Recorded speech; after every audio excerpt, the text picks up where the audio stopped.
स्वागत है आपका। आप देख रहे हैं इंडिया न्यूज में हूं आपके साथ प्रीति सिंह। नजर डालते हैं फटाफट खबरों की ओर।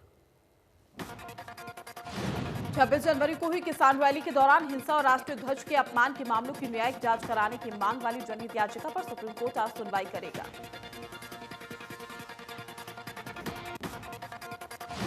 Chief justice of India justice एस.ए. Bobde की अध्यक्षता वाली बेंच इसकी सुनवाई करेगी। किसानों की ट्रैक्टर परेड में हुई हिंसा के संबंध में सुप्रीम कोर्ट में 27 जनवरी को 2 याचिकाएं दाखिल की गई। एक याचिका में जांच के लिए आयोग के गठन का अनुरोध किया गया है, जबकि दूसरी याचिका में मीडिया के निर्देश देने का अनुरोध किया गया है। वो बिना सबूत के किसी किसान को आतंकवादी नहीं करार देगी। किसान आंदोलन को और मजबूती देने के लिए जिन में किसानों और खापों की महापंचायत होगी। भारतीय किसान यूनियन के नेता राकेश टिकैत भी महापंचायत में शामिल होंगे। राकेश टिकैत कंडेला खाप के ऐतिहासिक चबूतरे पर जनसभा को संबोधित करेंगे और उस दौरान हरियाणा के किसान और खाप मिलकर आगे आंदोलन की रूपरेखा तय करेंगे।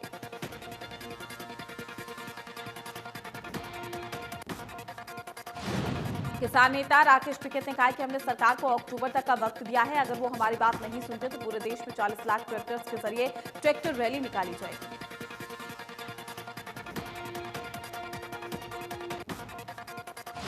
दिल्ली में 26 जनवरी को ट्रैक्टर परेड के दौरान लापता किसानों को लेकर तमाम संगठन ने चिंता जाहिर की है। इसे लेकर किसान एकता मोर्चा ने लीगल कमेटी का गठन किया।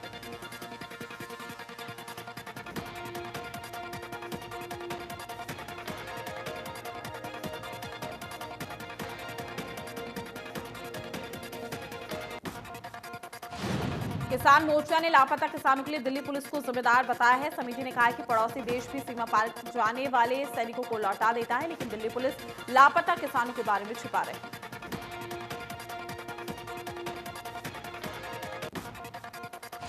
आंदोलन में जान गंवाने वाले किसानों के परिजनों को मुआवजा नहीं मिलेगा। सरकार ने लोकसभा में जानकारी दी है। 150 से ज्यादा किसान आंदोलन में जान गंवा चुके हैं।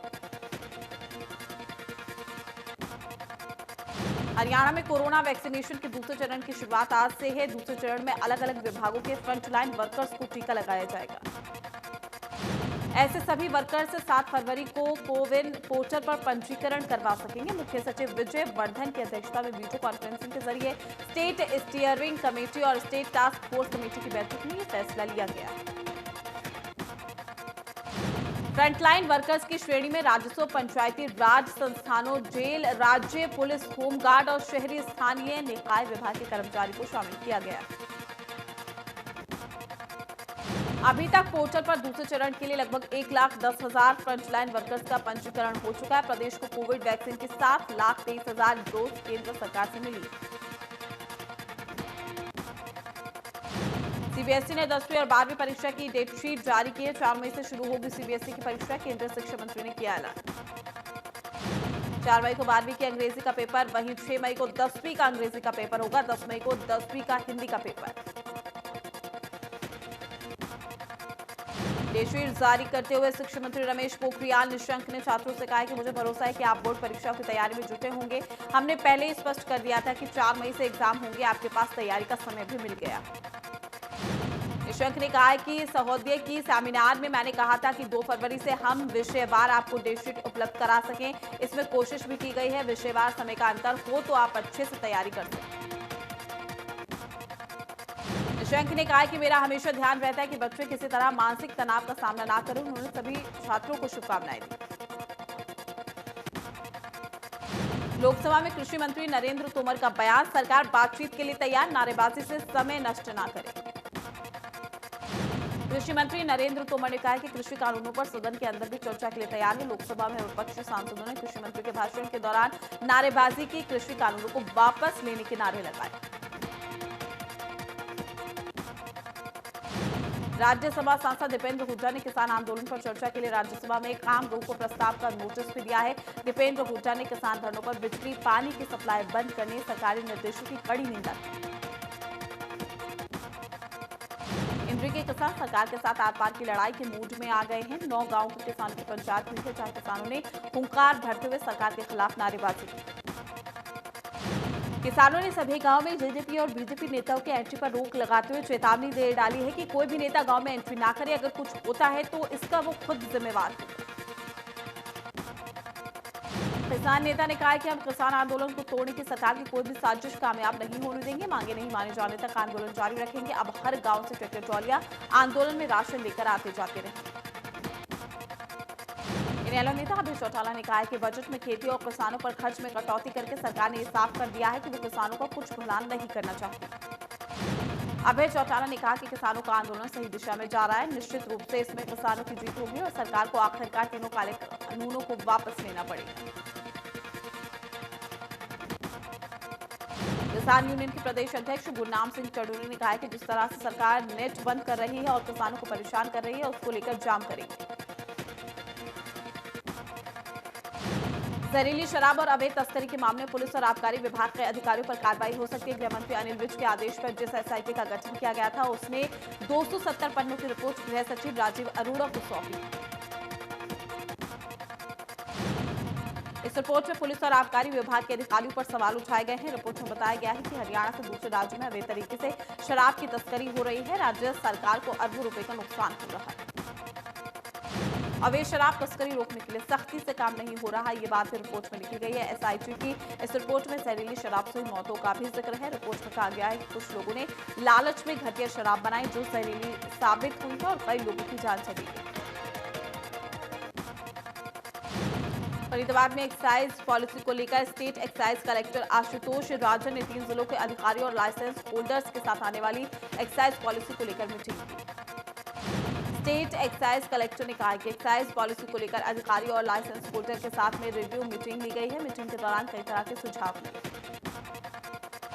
स्टेट एक्साइज कलेक्टर ने कहा कि अवैध और नकली शराब पर पूरी तरह से रोक लगाने के लिए बड़े स्तर पर अभियान चलाया जा रहा है। स्लम बस्तियों में डिपार्टमेंट की तरह से लोगों को समझाया जा रहा है वो सिर्फ लाइसेंस धारक ठेकों से ही शराब खरीदें।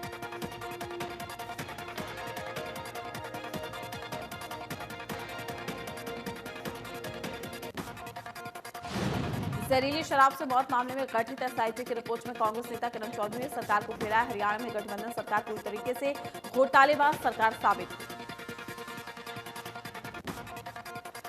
किरण चौधरी ने कहा है कि प्रदेश में जहरीली शराब से 50 से ज्यादा लोगों की जान जा चुकी है। इस मामले में सरकार कम से कम जवाब दे कि इसका जिम्मेदार कौन है। किसान आंदोलन पर किरण चौधरी ने कहा कि किसानों का आंदोलन जारी है। सरकार उनकी मांग को अनसुना करके बैरिकेडिंग कर रही है, कटीले तारे लगा रही है। कांग्रेस पार्टी पूरी तरह से किसानों के साथ है। कांग्रेस नेता ने कहा है कि हरियाणा विधानसभा का आगामी बजट सत्र शुरू होने जा रहा है। कांग्रेस किसानों के मुद्दे और घोटाले को सत्र में उठाएगी।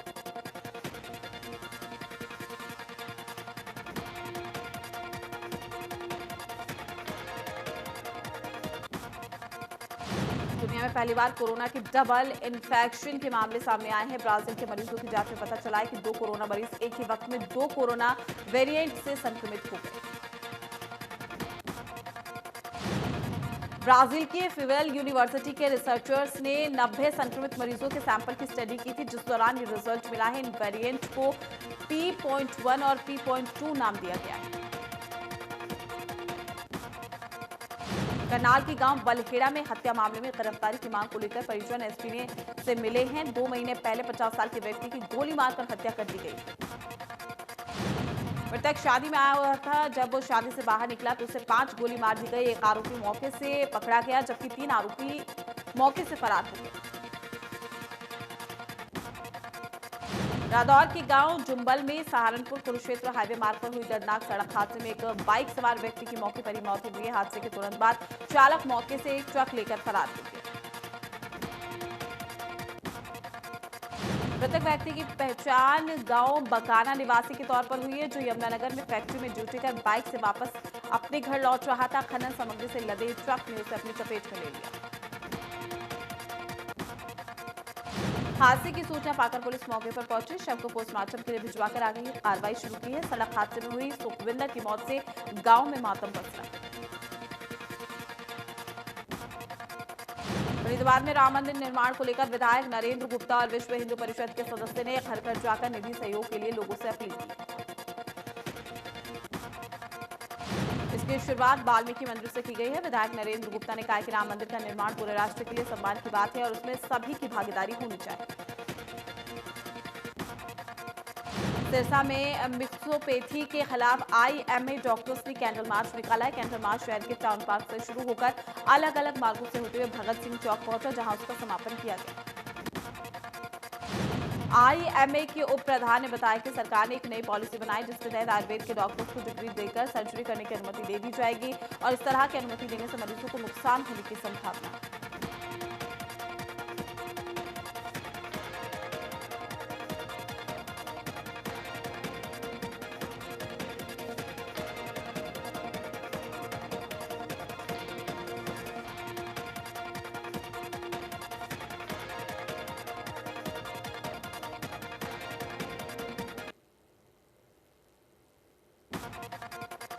सरकार की मिक्सोपैथी योजना से नाराज आईएमए डॉक्टर्स का अनशन 14 दिनों से जारी है। आईएमए डॉक्टर्स का यह भी कहना है कि सरकार के गलत तरीके के लिए वैज्ञानिक फैसले मानवता के लिए बहुत बड़ा खतरा साबित हो सकते हैं।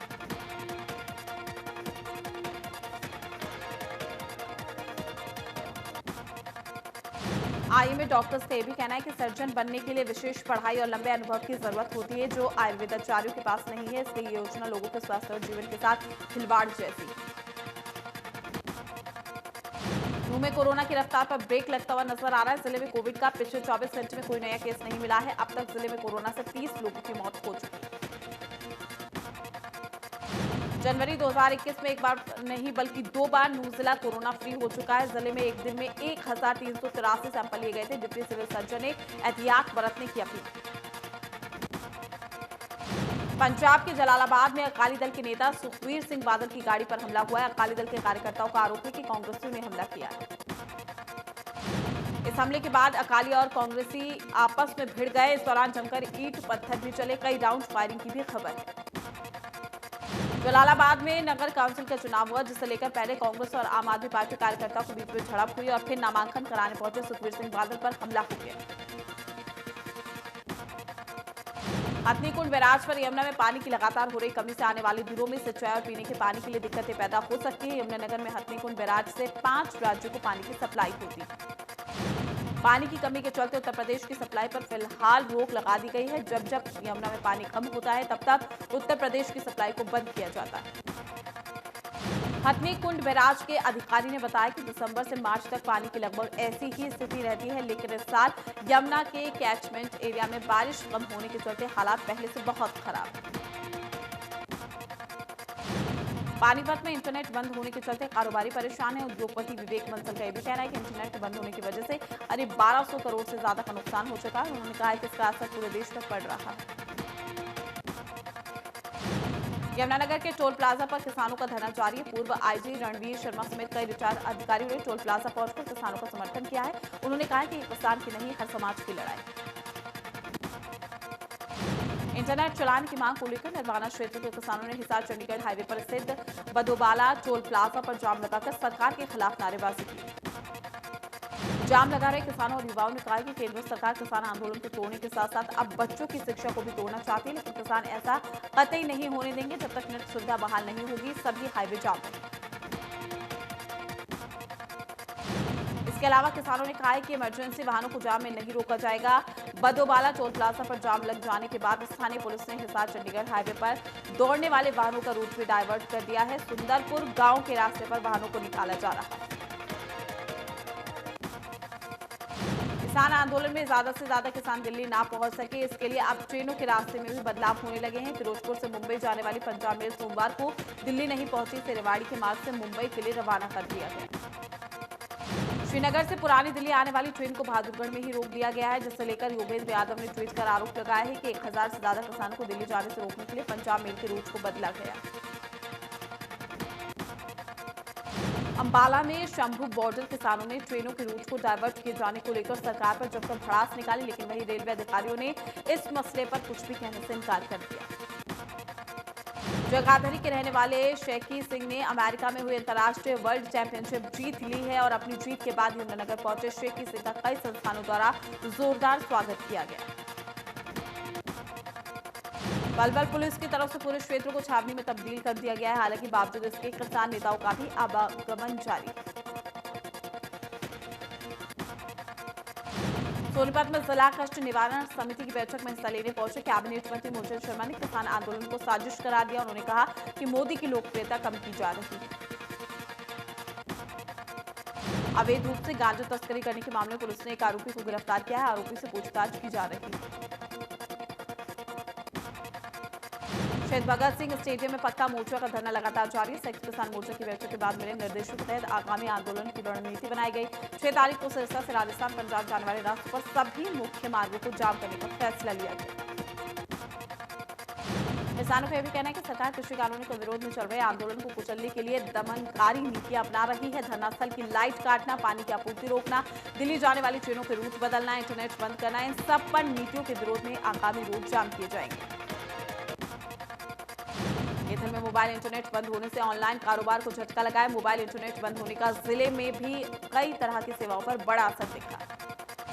पेट्रोल पंप, शॉपिंग कॉम्प्लेक्स सहित बड़े प्रतिष्ठानों पर पेमेंट ऐप के इस्तेमाल से भुगतान होता है, जिसके चलते लेन देन पर बड़ा असर नजर आया। लोगों को कैश ट्रांजैक्शन करनी पड़ी। वहीं करीब 20 से 25 लाख रुपए की मोबाइल बैंकिंग भी प्रभावित रही। कोरोना के चलते बच्चों की ऑनलाइन पढ़ाई भी इंटरनेट सेवा बंद होने से प्रभावित। करनाल के बलेहड़ा गांव में आरोपियों की गिरफ्तारी की मांग को लेकर हजारों की संख्या में ग्रामीणों ने परिजनों के साथ मिलकर करनाल के जिला सचिवालय के सामने धरना प्रदर्शन किया। वहीं बड़ी संख्या में महिलाएं भी धरने में मौजूद रही।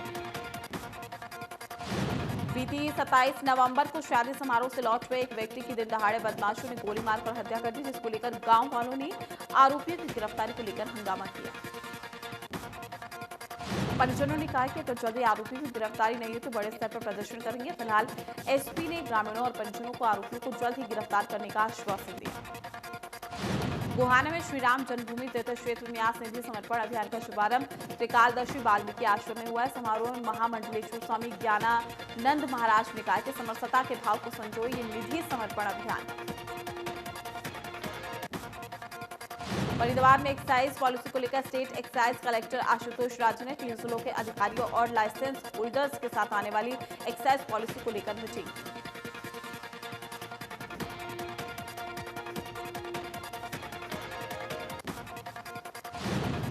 सिरसा के डब्बाली के गांव गंगा में राजकीय प्राथमिक पाठशाला के मुख्य शिक्षक को गणतंत्र दिवस पर शराब पीकर स्कूल में आना महंगा पड़ गया। शिक्षा विभाग ने शिकायत मिलने पर मुख्य शिक्षक को भी सस्पेंड कर दिया। आरोपी टीचर के खिलाफ विभागीय जांच के आदेश भी जारी कर दिए गए हैं। जिला मौलिक शिक्षा अधिकारी ने बताया कि टीचर के खिलाफ विभागीय जांच के आदेश भी जारी किए गए। जांच में अगर वो दोषी पाया गया तो आगे की कार्रवाई की जाएगी। हरियाणा का चक्की दादरी जिला कोरोना मुक्त हो गया है। सीएमओ सुदर्शन कुमार ने जानकारी देते हुए बताया कि उपलब्धि पाने वाला दूसरा जिला बना है। उन्होंने स्वास्थ्य विभाग की टीम की तारीफ की। स्कूल में बच्चों के मेडिकल सर्टिफिकेट को लेकर भिवानी के चौधरी बंसीलाल सामान्य अस्पताल में 4 टीमों को गठन किया गया है, जो कोरोना वॉर रूम में बच्चों के फिटनेस सर्टिफिकेट बनाएगी। सिरसा के गांव खाजा खेड़ा के व्यक्ति ने अश्लील वीडियो बनाकर ब्लैकमेल करने वाली महिलाएं सहित 5 लोगों को गिरफ्तार कर लिया है। शिकायत दी गई थी। पुलिस ने पीड़ित व्यक्ति की शिकायत के आधार पर सभी आरोपियों के खिलाफ मामला दर्ज कर जांच शुरू की।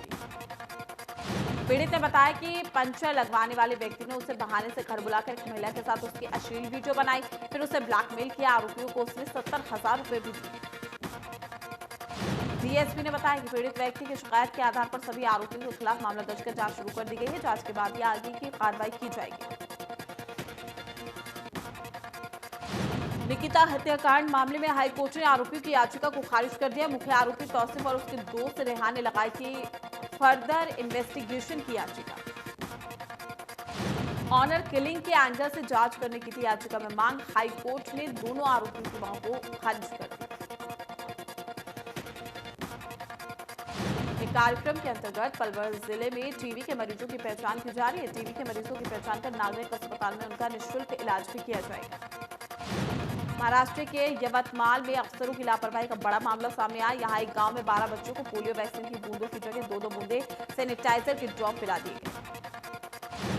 ड्रॉप पीने के बाद सभी 12 छोटे बच्चों की तबीयत बिगड़ने लगी। बच्चों को उल्टियां होने लगी, जिसके बाद उन्हें सरकारी अस्पताल में भर्ती कराया गया।